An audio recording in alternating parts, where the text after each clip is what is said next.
This year's arena was known as Island of the Giant Insects.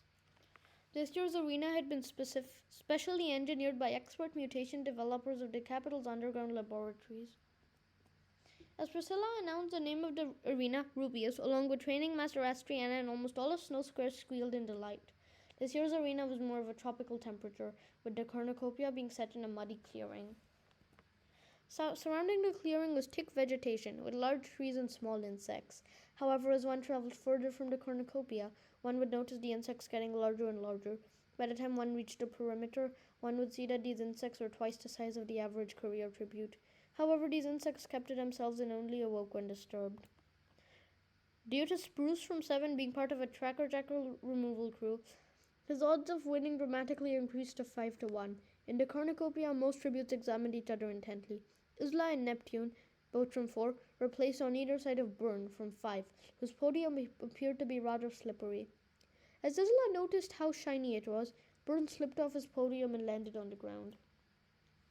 Isla squealed in disgust as the inevitable occurred and Burn hit the landmines. He was blown up high into the air and his unrecognizable body dropped several feet from where he had fallen. Isla glanced at 4 from 10, who was glaring at a laughing Odious from 1. Odious noticed 4 glaring at him and gave him a smile, presumably to scare him, yet this did not work and 4 extended his middle finger at Odious. On the other side of the cornucopia, Jess from 10 was looking for her 3 allies. Calyx from 1 and Spruce from 7 stood on either side of her, and Calyx grinned at her in a sinister manner. Spruce winked at Jess as she turned towards him. He was signing something to her with his hands. Jess raised her eyebrows and frowned, which made Spruce scowl, and he pointed towards Paula from 2. The gong sounded, and before anyone had even left their podium, Four leapt off his podium and tackled Odious to the ground. Odious gasped in shock as 4 began punching him as hard as she could, which caused him to spit blood. 4 refused to let Odious go and continued punching him before slamming his head into his podium repeatedly. As he continued pummeling his head into the podium, Odious gasped for mercy, yet 4 told him he had volunteered for this and slammed his head once more. This left a dent in Odious's skull and he began groaning in agony, while Rubius angrily muttered that Odious had been the first killed tribute this year after Burn. Meanwhile, Isla sprinted inwards and spotted Spruce blocking one of Paula's swords with his axe. Isla ran past the dueling pair and grabbed a loaf of bread. She ran towards 4, who was slamming Odious into his podium. Just then, Spruce beheaded Paula and her head rolled towards Isla, which made her cry out in disgust. She glanced once more at Paula's head, before noticing Spruce glancing at her. Not wishing to have her head roll off her body next, she sprinted in the opposite direction. She performed several backflips before turning around and running back into the cornucopia. She noticed a pair of throwing knives and ran towards them, yet just then Hart from 1 grabbed the knives from the table and attempted to stab Isla with them. Neptune had run inwards, aiming for a trident, yet after hearing Odious's groans of agony, a look of concern crossed his face and he appeared to be debating whether or not to kill Fur then and there. Neptune ignored this and instead continued running towards the trident. As he grabbed it, he noticed a spear and ran towards it as well. After grabbing 2 spears, he threw one of them at the boy from 8, which hit him in the back, whilst noticing the girl from 9 and Della from 3 both on the ground, after Calyx had thrown knives into their legs. Neptune marched towards the groaning pair and plunged his spear into Della's heart, before throwing his trident into the girl from 9's throat, which pinned her to the ground. He noticed Della running towards the knives and dismissed this, but he soon heard her cries for help as Hart aimed the knives at her. Neptune snarled and grabbed his trident and spear, before running towards Hart and punching her in the neck, which knocked the air from her body. Neptune snarled at her and threw his trident through her head. He yanked the trident out and grabbed a sandwich, before taking a furious bite and placing it in his pocket. He ran with Isla towards Fur, who was shouting for Jess, who had just been tackled by Calyx. Jess had jumped inwards but appeared to have second thoughts about entering the bloodbath. She ran to the other side of the cornucopia but screamed when she saw Fur pummeling Odious to death. She ran outwards towards the forest, but turned around and noticed a dagger in the grass of the cornucopia. She ran inwards again and panted as she reached the knife, yet just then her eyes widened in fear as a body hit her in the face. Calyx ran inwards as well, and snarled as Fur could be seen pummeling Odious to death. He swore and ran towards the bow and arrow in the mouth of the cornucopia. As Paula could be seen being beheaded, he grinned, muttering, "The others have taken care of them," under his breath. He grabbed the arrows and flipped over the table, before realizing he had forgotten the bow. He swore once more and grabbed 2 of the arrows, which he threw at the boy from 9 and the girl from 5. He noticed the boy and the girl from District Hall fleeing, yet he ignored them and noticed Jess grabbing a dagger. He lunged towards her before jumping on top of her, with his human projectile knocking her off her feet. Fur sprinted towards Calix and tackled him to the ground, before repeatedly punching him in the groin. Calix yelped in pain and scampered backwards from an angry Fur, who shouted at Jess to run. Fur grinned sadistically at Calix and said, "All your friends are dead," before ordering Neptune to throw the trident to him. Fur waved the trident at Calix's head before plunging it down. However, Calix rolled to the side and performed a straight kick to Fur's jaw. Fur yelled in pain and collapsed to the ground, which gave Calix enough time to reach for a new bow and arrow. He readied an arrow and aimed it at Fur, which made Isla grab him. The two of them began running out of the cornucopia, with Neptune and Jess following.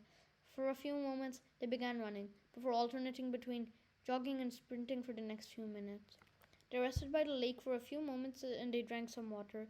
Fur persuaded Neptune to ration some of the sandwich, and Isla split her loaf of bread into chunks before sharing them with her allies. Fur congratulated Neptune, Isla, and Jess for their actions during the bloodbath. He happily declared that out of the 4 careers, only Calix was now the remaining. As Fur rested his legs and massaged his jaw, he began asking if they wanted to go for a hunt. The others agreed, and Isla got a knife ready, whilst Neptune held his trident tightly and tossed the spear towards Fur. Just then, 9 cannons sounded and Fur laughed coldly. Isla scowled at Fur before grabbing her knife and walking through the trees. Fur followed and brandished his spear before wading through a nearby lake. As he crossed a muddy slope, he tripped and rolled down the hill. He cried out as he hit his arm on a tree, but then looked up and came face to face with a cockroach about the length of his injured arm and the height of his knee. He yelled out for Isla, who sprinted down and screamed. As tributes did not know the nature of this year's arena, neither Isla nor Fur realized what was happening. Isla squealed in fear at the cockroach and yelled for Neptune. He immediately grabbed his trident, fearing that Fur had turned on Isla, and ran through the trees. As he reached a muddy slope, he threw the trident down the hill. Isla screamed and pushed Fur out of the way, and so the trident only hit him in the shoe. He yelled in anger and grabbed his shoe, which now had a red hue rapidly spreading on soles. As Fur began shouting obscenities at Neptune, he fell onto the cockroach and screamed. Without hesitation, he grabbed his spear and plunged it into the insect's body again and again until it stopped moving. Neptune gasped at the dead cockroach before apologizing to Fur, who was groaning from the pain in his foot. As he yanked the trident out, the marks of the prongs could be seen in the side of his foot. Neptune continued apologizing, yet Fur did not appear to accept this apology and told Neptune that his apologies could alert Calix, although he was 2 kilometers away from their location. Jess walked into the clearing and whimpered at Fur's bleeding foot, and he put a finger to his lips and began limping through the forest. Around 2 hours passed as the pack scavenged through the arena, trying to find other tributes. However, most of the tributes, including Calix, had gone in the opposite direction in which they were searching. Neptune repeatedly said he would like to throw the trident, but Fur refused to give it to him. Neptune begged for his weapon, and Fur angrily threw the spear into his hands, which made Neptune thank him gratefully. After 2 hours and no sign of tributes, Neptune angrily wiped some of Fur's blood off his bloody shoe and painted a face on a tree. As Fur asked him what he was doing, Neptune plunged the trident into the forehead of the tribute. Neptune roared in anger, but then noticed waves from between the trees. The group followed him through the trees and very nearly fell off a cliff. Neptune swung out his arms in order to protect his allies as he examined a 50-meter drop that would have instantly killed them. He gasped as he saw the water, before walking back as slowly as possible. The pack fell back onto the ground and it gasped at the shock of the cliff. Priscilla and Rubius could see that cliffs took up the outer edge of the island, and the perimeter lay only 10 meters away from where the tributes from 4 and 10 had nearly fallen. Their relief was only momentarily, due to Neptune having to relieve himself onto a rock. However, he failed to realize that this rock was in fact a sleeping spider, and as they were near the perimeter, the insect was twice Neptune's size. Neptune screamed and Isla asked him where Calix was, but Neptune appeared too scared to say anything more. Isla rushed over and tripped, before landing on the spider, which woke up. Isla screamed for Neptune as the spider began walking ever so slowly, bouncing Isla on its back. She cried for help, yet Neptune appeared too dazed to lift his trident as he examined the spider. Isla shrieked as the spider walked towards the cliff, presumably to throw her off. She yelled for help and began sobbing for Neptune in guilt, but as the spider was about to launch itself off the cliff, Fur suddenly leapt onto it and began thrusting a spear through its abdomen. He pushed Isla off the side of the spider and only meters from the cliff before continuing to puncture the abdomen of the spider. He continued using a spear until the spider collapsed, burying Fur underneath it. Isla slowly regained her composure and heard Fur's screams for help, and asked Neptune and Jess to help her rescue Fur. She performed a gruesome display in dissection by cutting into the spider and trying to move it by cutting off limbs. She and Neptune tried to move the spider, yet it was too strong and Fur began groaning. He began cutting at the part above where he was trapped, and after a few minutes of disgusting graphics for capital citizens, he crawled out of the spider's abdomen, covered in its guts. Now screaming, Jess fainted immediately and Isla groaned in disgust. Fur jokingly offered his spear to Neptune, which made him back away in disgust. By now the sun was setting, and the pack agreed to set camp 500 meters away from the cliff. They rested between some trees and ate some bread, whilst Jess agreed to take first watch after regaining her senses.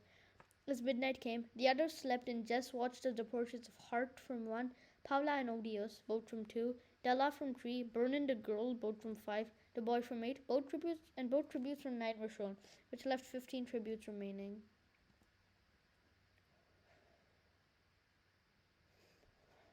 The next morning, Fur yawned and awoke to the smell of burning. He half sleepily asked who was cooking and what was for breakfast, yet none of his allies responded. He opened his brown eyes and looked around in surprise at his sleeping allies. He went back to sleep, but then realized something was wrong and opened his eyes again. He slowly turned around and gasped as he saw a fire burning through the trees. He screamed and yelled for Isla, Neptune, and Jess to wake up. Neptune woke up immediately but swore in a panic when he noticed the fire and alerted Isla, who groaned as she saw the fire. Neptune grabbed his sandwich and Isla's bread before sprinting away. As they left the clearing, Fur remembered Jess was still in the clearing, and despite protest from his allies and to the annoyance of training master Astriana, he ran back into the clearing. As Fur ran back into the clearing, he noticed Jess still sleeping. He grabbed her and put her on his back before running as hard as he could. However, after a few seconds, he glanced back at the inferno and then at Jess. Tension was high in Snow Squirrel as Fur pushed Jess off his back, but then appeared to have second thoughts and grabbed her once more. He threw her over his shoulder and continued running before joining Neptune and Isla. They ran as the fire chased them and panted as they went. Neptune began climbing a tree and jumped from tree to tree to escape the fire, but due to his more muscular build, the trees were weighed down. He sprinted towards the cliffs and suddenly slowly lowered himself down whilst grabbing Isla. First shouted obscenities at him before following and lowering himself and Jess just down a few meters away from Neptune and Isla. The fire continued blazing through the forest and Jess woke up before screaming. Fur told her to be quiet and he began climbing down the cliff down to the sand. However, he soon became thirsty due to the lack of water the previous day and he began climbing up instead. Shouting at him, Neptune and Isla asked Fur where he was going, yet Fur shouted back that the flames had stopped. Fur and his allies made their way back to the forest and gasped at the ruins of the forest. The trees had burnt, yet barely 100 meters away, trees were still green and thick. As Neptune and Isla tried to figure out what the game makers hoped to achieve from this fire, Jess thanked Neptune for saving her life, and he smiled sympathetically at her before saying Casco was wrong. Jess smiled at Fur as Isla and Neptune announced they would have to go back to the cornucopia in order to get more supplies, due to the lack of water and the lack of food as well. Neptune muttered that Calux would be likely hiding in the cornucopia, and they would have to make sure they did not alert him.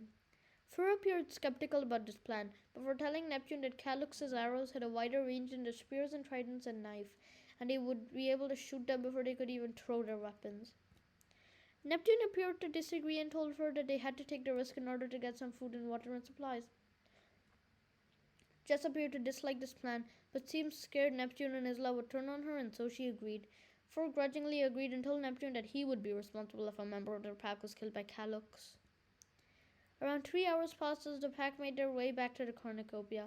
After a bit, a cannon boomed out, which was revealed to viewers to belong to the boy from 3, after he had encountered extremely large tracker jackers which had stung him to death. Rubius appeared amused and commented that Spruce would likely be the victor this year, as he knew how to trap insects.